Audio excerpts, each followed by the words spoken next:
हिंदू धर्म एक ऐसा धर्म जो लाखों करोड़ों देवी देवताओं का सम्मान करता है, जिनकी पूजा सदियों से होती आ रही है। लेकिन जरा सोचिए, अगर मैं आपसे कहूं कि कुछ ऐसे भी देवता हैं जिनकी कोई आराधना नहीं करता, कोई मंदिर नहीं, कोई भजन कीर्तन नहीं, कोई विशेष पूजा विधि नहीं, क्या आपने कभी सोचा है ऐसा क्यों? क्या ये देवता किसी श्राप के कारण भुला दिए गए, या फिर इनके पीछे कोई और रहस्य छिपा है जिसे जानना हर भक्त के लिए जरूरी है?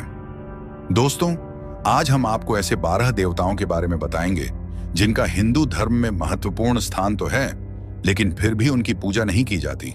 और यकीन मानिए, इनमें से कुछ नाम आपको चौंका सकते हैं। तो अगर आप सच्चाई जानना चाहते हैं और उन रहस्यों से पर्दा उठाना चाहते हैं जो सदियों से अनकही हैं, तो इस वीडियो को अंत तक जरूर देखें, क्योंकि आखिर में हम आपको बताएंगे कि क्यों इन देवताओं की पूजा नहीं होती और क्या इसके पीछे कोई गहरी आध्यात्मिक वजह है। नंबर 1, इंद्रदेव। इंद्रदेव को स्वर्ग का राजा माना जाता है। वे वर्षा और बिजली के देवता हैं। इंद्र को पौराणिक कथाओं में अहंकारी बताया गया है। जब भी किसी साधु या राक्षस ने तपस्या करके वरदान प्राप्त किया, तो इंद्र ने डर कर छल कपट करने की कोशिश की। भगवान कृष्ण ने गोवर्धन पर्वत उठाकर इंद्र का घमंड तोड़ा था, जिससे उनकी पूजा धीरे धीरे कम हो गई। शास्त्रों के अनुसार इंद्र किसी देवता का नाम नहीं है, बल्कि इंद्र एक उपाधि है जो देवताओं के राजा को मिलती है। जब भी किसी देवता को उसकी कार्य क्षमता के अनुसार राजा चुना जाता है, तब उसे इंद्र कहा जाता है। इंद्र अर्थात देवताओं पर शासन करने वाला। इंद्र के पद पर बैठने वाले देवता समय समय पर बदलते रहते हैं। जैसे किसी राज्य का राजा बदलता रहता है, ठीक वैसे ही इसी कारण से इंद्र की पूजा नहीं होती है। नंबर 2, ब्रह्मदेव। ब्रह्मदेव जी की पूजा न किए जाने के पीछे हमें 2 पौराणिक कथाएं देखने को मिलती हैं। आइए जानते हैं उन दोनों कथा को। पहली कथा के अनुसार एक बार ब्रह्मा ने यज्ञ के दौरान माता सरस्वती की प्रतीक्षा न करते हुए पत्नी के स्थान पर किसी और को बैठा लिया था, जिसके बाद माता सरस्वती ने ब्रह्म को सृष्टि में न पूजे जाने का श्राप दिया था। दूसरी कथा के अनुसार ब्रह्मा जी को सृष्टि का रचयिता माना जाता है। वे वेदों के ज्ञान के स्वामी हैं और चारों वेदों का सार उनके 4 मुखों से प्रवाहित हुआ था। उनके साथ सरस्वती देवी को भी जोड़ा जाता है, जो ज्ञान और बुद्धि की देवी हैं। शिव पुराण में वर्णित कथा के अनुसार एक बार ब्रह्मा जी और विष्णु जी के बीच श्रेष्ठता को लेकर विवाद हुआ। यह विवाद इतना बढ़ गया कि भगवान शिव को बीच में आना पड़ा। शिव जी ने एक दिव्य ज्योतिर्लिंग प्रकट किया और दोनों से कहा कि इसका आदि या अंत खोज कर लाएं। विष्णु जी ने स्वेच्छा से पृथ्वी की ओर जाकर खोज शुरू की, लेकिन ब्रह्मा जी ने झूठ बोला कि उन्होंने इसके अंत को देख लिया है। ब्रह्मा जी के इस झूठ से शिव जी क्रोधित हो गए और उन्हें यह श्राप दिया कि पृथ्वी पर उनकी पूजा नहीं होगी। ब्रह्मा जी को जगत के सृजन का कार्य मिला, लेकिन पालन और संहार की शक्तियां विष्णु और शिव को मिली, जिससे ब्रह्मा की पूजा धीरे धीरे कम हो गई। पूजा के लिए आवश्यक रूप से कोई समर्पित भक्त समुदाय होना चाहिए, लेकिन ब्रह्मा जी के कोई प्रमुख भक्त नहीं है। क्या ब्रह्मा जी की कहीं पूजा होती है? तो इसका उत्तर है हाँ, होती है। भारत में केवल राजस्थान के पुष्कर में ब्रह्मा जी का एक प्रसिद्ध मंदिर है। कर्नाटक और तमिलनाडु में भी कुछ स्थानों पर उनकी पूजा होती है, लेकिन यह अत्यंत सीमित है। नंबर 3, यमराज।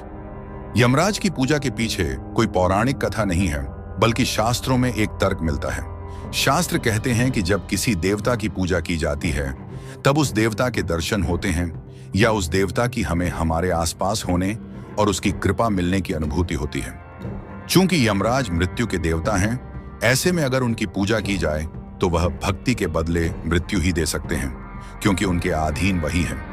इसीलिए यमराज की पूजा वर्जित है। नंबर 4, शनिदेव। शनिदेव को न्याय और कर्मों का देवता माना जाता है। ये 9 ग्रहों में से एक हैं और इनके प्रभाव से व्यक्ति के जीवन में सुख दुख आते हैं। एक कथा के अनुसार शनिदेव की दृष्टि प्रभावशाली है और जिस पर भी उनकी सीधी नजर पड़ती है वह संकट में आ सकता है। इसलिए लोग इनकी प्रत्यक्ष पूजा करने से बचते हैं और दूर से ही इनकी कृपा प्राप्त करने के लिए शनिवार को व्रत रखते हैं और तिल, तेल आदि अर्पित करते हैं। शनिदेव की पूजा करने की बजाय लोग उनका प्रत्येक शनिवार विशेष रूप से ध्यान रखते हैं, जैसे तेल चढ़ाना, हनुमान जी की पूजा करना आदि। नंबर 5, राहु केतु। ये दोनों छाया ग्रह माने जाते हैं और इनका ज्योतिष में प्रभाव बहुत अधिक माना जाता है। समुद्र मंथन के समय अमृत पान के दौरान एक दानव स्वरभानु ने देवताओं के बीच बैठकर अमृत पी लिया। भगवान विष्णु ने इसे पहचान कर सुदर्शन चक्र से उसका सिर धड़ से अलग कर दिया। उसका सिर राहु और धड़ केतु के रूप में अमर हो गया। ये देवताओं के विरोधी माने जाते हैं, इसलिए इनकी पूजा नहीं की जाती। नंबर 6, नरकासुर। नरकासुर एक राक्षस था। वह भगवान विष्णु के वराह अवतार और पृथ्वी देवी का पुत्र था। नरकासुर एक शक्तिशाली योद्धा था, लेकिन वह दुष्ट और अत्याचारी बन गया था। उसने देवताओं और मनुष्यों को अपने अत्याचारों से परेशान कर रखा था। भगवान श्री कृष्ण ने नरकासुर का वध किया था और 16,000 स्त्रियों को मुक्त किया। चूंकि नरकासुर एक राक्षस था, इसलिए उसकी पूजा नहीं की जाती। नंबर 7, वायुदेव। वायुदेव को महत्वपूर्ण माना जाता है, लेकिन इनकी पूजा का कोई विशेष प्रचलन नहीं है, क्योंकि वे सर्वव्यापी और गतिशील हैं। हनुमान जी को वायुपुत्र माना जाता है और उनकी पूजा होती है। नंबर 8, काल भैरव। शिव पुराण के अनुसार ऐसा कहा जाता है कि काल भैरव भगवान शिव के अवतार हैं, लेकिन शिव जी के अवतार होने के बावजूद काल भैरव की प्रतिमा घर में नहीं रखा जाता है। काल भैरव की प्रतिमा खुले स्थान पर रखने की मान्यता है। इन्हें तंत्र विद्या का साधक माना जाता है। इनकी पूजा विशेष रूप से तंत्र कर्म के लिए की जाती है और तंत्र के कार्य बाहर खुले स्थान पर किया जाता है। इसलिए घर में काल भैरव की स्थापना घर नहीं की जाती है। वहीं कुछ लोग घर की सुंदरता को बढ़ाने के लिए नटराज की प्रतिमा भी रखते हैं, क्योंकि यह आकर्षक दिखाई देता है, लेकिन घर में कभी नटराज की प्रतिमा नहीं रखना चाहिए। ऐसा कहा जाता है कि नटराज की मूर्ति शिव जी के रौद्र रूप को दर्शाता है। भोलेनाथ को क्रोध स्वरूप से घर में अशांति और नकारात्मक ऊर्जा का संचार बढ़ता है, इसलिए इनकी प्रतिमा घर में रखने से बचना चाहिए। इसलिए अगर आप घर में काल भैरव की प्रतिमा रख रहे हैं और पूजा करते हैं, तो ऐसा करने से बचें। नंबर 9, कुबेर देव। कुबेर देव धन के स्वामी हैं, लेकिन लोग लक्ष्मी माता की पूजा को अधिक महत्व देते हैं। वह धन का रक्षक है, लेकिन वह खुद उसका उपभोग नहीं कर सकते। यही कारण है कि कुबेर की मूर्तियां अधिकांश मंदिरों के गर्भगृह के बाहरी हिस्से में पाई जाती हैं, अंदर नहीं, चूंकि उन्हें मुख्य रूप से भगवान के रूप में नहीं पूजा जाता है, बल्कि उनका काम मंदिरों के अंदर रखे जाने वाले धन की देखभाल करना है। नंबर 10, अग्निदेव। अग्निदेव हिंदू धर्म में आग के देवता हैं और ऋग्वेद में प्रमुख देवताओं में से एक माने जाते हैं। वे यज्ञ, हवन और अनुष्ठानों में देवताओं और मनुष्यों के बीच संदेश वाहक का कार्य करते हैं। अग्निदेव को देवताओं तक भोग और मंत्र पहुंचाने का माध्यम माना जाता है। हर यज्ञ और हवन में उनकी उपस्थिति अनिवार्य होती है, लेकिन उनकी स्वतंत्र रूप से पूजा नहीं की जाती, क्योंकि वे स्वयं पूजनीय देवता नहीं, बल्कि देवताओं तक भक्तों की भक्ति पहुंचाने वाले हैं। वैदिक काल में अग्निदेव की पूजा आम थी, लेकिन पुराण युग में त्रिदेव और अन्य देवी देवताओं की पूजा अधिक प्रचलित हो गई। इसके कारण इंद्र, वरुण, अग्नि, वायु जैसे वैदिक देवताओं की पूजा धीरे धीरे कम हो गई। अग्नि पवित्रता और शक्ति का प्रतीक है, लेकिन वे विनाशकारी भी हो सकते हैं। चिता अग्नि, लंका दहन और अन्य पौराणिक घटनाओं के कारण लोग अग्निदेव की पूजा करने से बचते हैं।